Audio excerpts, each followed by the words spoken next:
الحمد لله رب العالمين والعاقبة للمتقين والصلاة والسلام على سيد المرسلين وعلى آله وأصحابه أجمعين أما بعد فقد قال الله تعالى في القرآن العظيم وفي الفرقان المجيد بعد أعوذ بالله من الشيطان الرجيم بفضل بسم الله الرحمن الرحيم لقد كان لكم في رسول الله أسوة حسنة وقال النبي صلى الله عليه وسلم سبعة يظلهم الله يوم لا ظل إلا ظله إمام عادل وشاب نشأ في عباد الله صدق الله العظيم.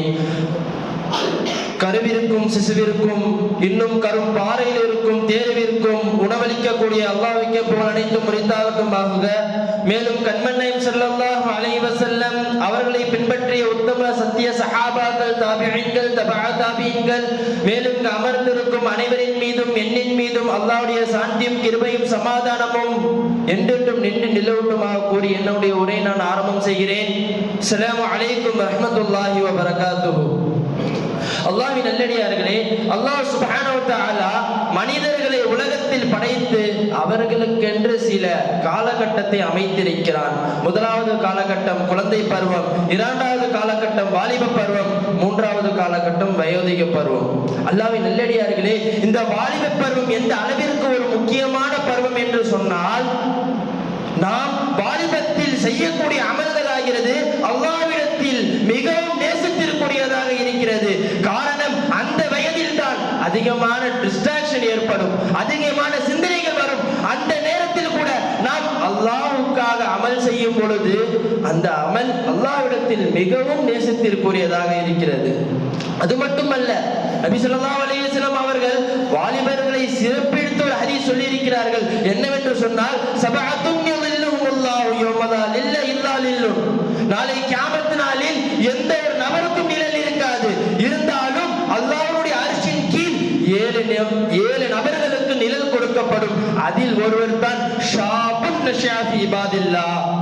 அல்லாஹ்வுடைய வணக்க வழிபாடிலே தன்னுடைய வயதை கழித்த வாலிபருக்கு என்று நபி ஸல்லல்லாஹு அலைஹி வஸல்லம் அவர்கள் வாலிபர்களை சிறப்பித்து கூறியிருக்கிறார்கள். அல்லாஹ்வின் நல்லடியார்களே, சற்று சிந்தித்து பார்க்க வேண்டும். நபி ஸல்லல்லாஹு அலைஹி வஸல்லம் அவருடைய காலத்தில் நம்மளை போன்று இருந்த சஹாபாக்கள், மூத்த சஹாபாக்கள் அல்ல, நம்மளை போன்று இருந்த 19-18 வயது சஹாபாக்கள் எப்படி இருந்தார்கள் என்று சற்று சிந்தித்து பார்க்க வேண்டும். முஆத் ரலியல்லாஹு அவர்கள், அபீத் ரலியல்லாஹு அவர்கள் பத்ர் போரில் இருக்கிறார்கள். அவர்கள் இருவருக்கும் நடுவில் மூத்த சஹாபியான அப்துர் ரஹ்மான் இப்னு அவுஃப் ரலியல்லாஹு இருக்கும் பொழுது அபீத் ரலியல்லாஹு அவர்கள் அப்துர் ரஹ்மான் இப்னு அவுஃப் ரலியல்லாஹு கூப்பிட்டு, அல்லாஹ்வுடைய எதிரியாகிய அபூ ஜஹல் எங்கே, எப்பொழுது வருவான், அவன் வந்தவுடன் எனக்கு இஷாரா செய்யுங்கள் என்று சொன்னார்கள். அப்துர் ரஹ்மான் இப்னு அவுஃப் ரலியல்லாஹு அவர்கள், அல்லாஹ்வுடைய எதிரியும் உங்களுடைய எதிரியும் அதோ வந்து விட்டான் என்று இஷாரா செய்ததுதான் தாமதம். வில்லிலிருந்து அம்பு எப்படி போகுமோ அதே போன்று ஒருவர் சென்று குதிரையினுடைய இரு முண்டங்களை வெட்டினார், மற்றொருவர் அபூ ஜஹலுடைய தலையை வெட்டினார்கள். சற்று சிந்தித்து பார்க்க வேண்டும். அந்த வாலிபர்கள் இஸ்லாத்தினுடைய முதன்மை எதிரியான அபூ ஜஹலை கொன்றார்கள். நம்மளுடைய வாலிபர்கள் யாரை எப்படி பின்பற்றிக் கொண்டிருக்கிறார்கள் என்று சற்று சிந்தித்து பார்க்க வேண்டும். எத்தனையோ நடிகர்கள் தன்னுடைய பெயருக்கு பின்னால் தளபதி என்றெல்லாம் பெயர் வைக்கிறார்கள். அது அவர்களுக்கு சரியா தகுந்த மாரி இருக்கிறதா? சற்று சிந்தித்து பார்க்க வேண்டும். ஒரு நடிகன் அரசியலை ஆரம்பித்து விட்டார். அதன் காரணமாக அவனை தலைவன் என்று கூறுகிறார்கள். சற்று சிந்தித்து பார்க்க வேண்டும். உண்மையில் தலைவருக்கு உண்டான தகுதி என்னவென்று தெரியுமா? அனஸ் ரலியல்லாஹு ஒரு ஹதீஸ் அறிவிக்கிறார்கள். நபி ஸல்லல்லாஹு அலைஹி வஸல்லம் அவர்கள் மதீனாவில் இருக்கும் பொழுது மதீனாவில் மக்கள்கள் இருக்கிறார்கள். அப்பொழுது ஒரு சத்தம், பெரிய சத்தம் கேட்கிறது. அதை திடுக்கிட்டு மக்கள்கள் அந்த சத்தத்தை கேட்டு திடுக்கிட்டு அந்த சத்தத்தை நோக்கி செல்லும் பொழுது அந்த சத்தம் எங்கே கேட்டதோ அங்கேருந்து ஒரு மனிதர் வருகிறார். எப்படி என்று கேட்டால், வெள்ளை குதிரையில் தன்னுடைய வாளை தொங்க போட்ட வண்ணமாக வருகிறார். யார் என்று பார்த்தால் நபி ஸல்லல்லாஹு அலைஹி வஸல்லம் வந்து மக்களிடம் சொன்னார்கள், நான் சென்று பார்த்து விட்டேன், நீங்கள் எல்லாம் உறங்க போங்கள், பயப்பட எதுவும் இல்லை என்றார்கள். சற்று சிந்தித்து பார்க்க வேண்டும். தன்னுடைய உயிரை துச்சமாக நினைத்து தனி நபராக சென்று பார்த்து திரும்பிய ரசூலுல்லாஹ்விடம் இருக்கிறது தலைமை பண்பு. இப்படியெல்லாம் சிலர் இருக்கிறார்கள். தலைவர் என்று சொல்லிக்கொண்டு தன்னை பார்க்க வந்த கூட்டத்தில் இறந்து போன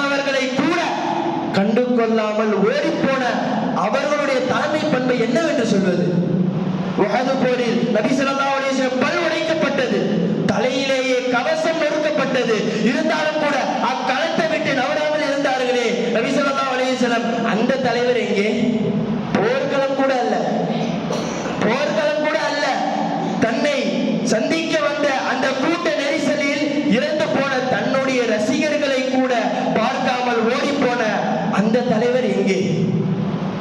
அல்லாஹ்வின் நல்லடியார்களே, சற்று சிந்தித்து பார்க்க வேண்டும். இக்காலத்து வாலிபர்கள் யாரை ரோல் மாடலாக, யாரை நேசிக்க வேண்டும் என்று தெரியாமல் பொய்யான நடிகர்களை பின்பற்றிக் கொண்டிருக்கிறார்கள். குர்ஆனிலே அல்லாஹ் சுப்ஹானஹு வ தஆலா கூறுகிறான், லக்கத் கான லக்கும் ஃபீ ரசூலில்லாஹி உஸ்வத்துன் ஹஸனா. நபி ஸல்லல்லாஹு அலைஹி வஸல்லம் அவர்கள் உங்களுக்கு அழகான முன்மாதிரியாக இருக்கிறார்கள் என்று சொன்னதற்கு பிறகும் இக்காலத்து வாலிபர்கள் நடிகர்களை ரோல் மாடலாக எடுத்து பின்பற்றுகிறார்கள் என்று சொன்னால் காரணம் என்ன?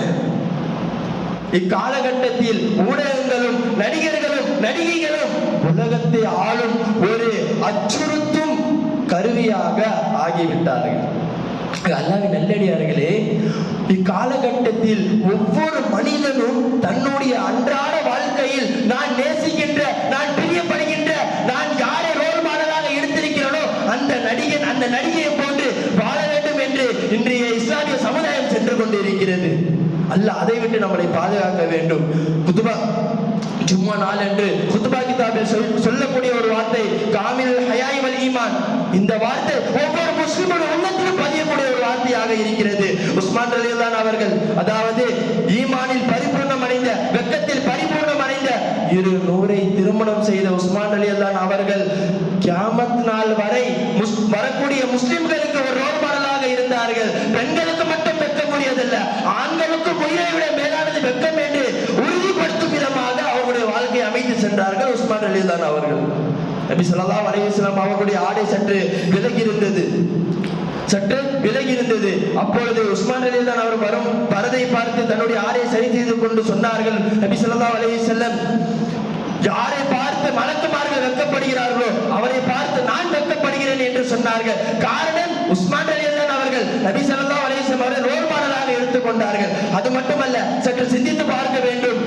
சிறிது விஷயத்தை, சின்ன விஷயத்தில் கூட பிறர் இதை செய்ய வேண்டாம் என்று சொன்னதற்காக கோபப்பட்டார்கள் என்று சொன்னால் அந்த சஹாபாக்கள் எந்த அளவிற்கு நபியை ரோல் மாடலாக எடுத்திருப்பார்கள் என்று சிந்திக்க வேண்டும். ஹுதைஃபா ரலியல்லாஹு அன்ஹு அவர்கள் ஒரு சபைக்கு செல்கிறார்கள், அரசு சபைக்கு. அப்பொழுது சாப்பிட்டு கொண்டிருக்கும் போது ஒரு பருகை கீழே விழுந்து விடுகிறது. அப்பொழுது அங்கிருக்கும் கீழே விழுந்து விடுகிறது. அதை எடுத்து கழுவி சாப்பிடுகிறார்கள். சாப்பிடும் பொழுது அங்குள்ள அரசரை கேட்கிறார்கள், எதற்கு கீழே விழுந்ததை எடுத்து சாப்பிடுகிறீர்கள் என்று கேட்கும் பொழுது ஹுதைஃபா கோபமா சொல்கிறார்கள், இந்த மனிதர்களுக்காக என்னுடைய நபியுடைய சுன்னத்தை விடுவதா என்று கேட்டார்கள். சற்று சிந்தித்து பார்க்க வேண்டும். இக்காலத்து வாலிபர்கள் யாரை பின்பற்றுகிறார்கள் என்று யோசிக்க வேண்டும். நதிகளுடைய வலையில் தான் அதிகமாக சிக்கிக் கொண்டு இருக்கிறார்கள். அல்லாஹ்வின் நல்லடியார்களே, எந்த அளவிற்கு என்று கேட்டால், ஒரு அசிங்கமான ஒரு விஷயம் எப்படி என்று சொன்னால், நான் இன்ஸ்டாகிராம், யூடியூப், பேஸ்புக்கில் ஒரு அக்கௌண்டை திறந்தால் பேரை போட்டுவிட்டு நான் விஜய் ஃபேன், நான் சூர்யா ஃபேன் என்று சொல்லக்கூடிய அளவிற்கு அசிங்கமான ஒரு விஷயத்தை செய்கிறார்கள்.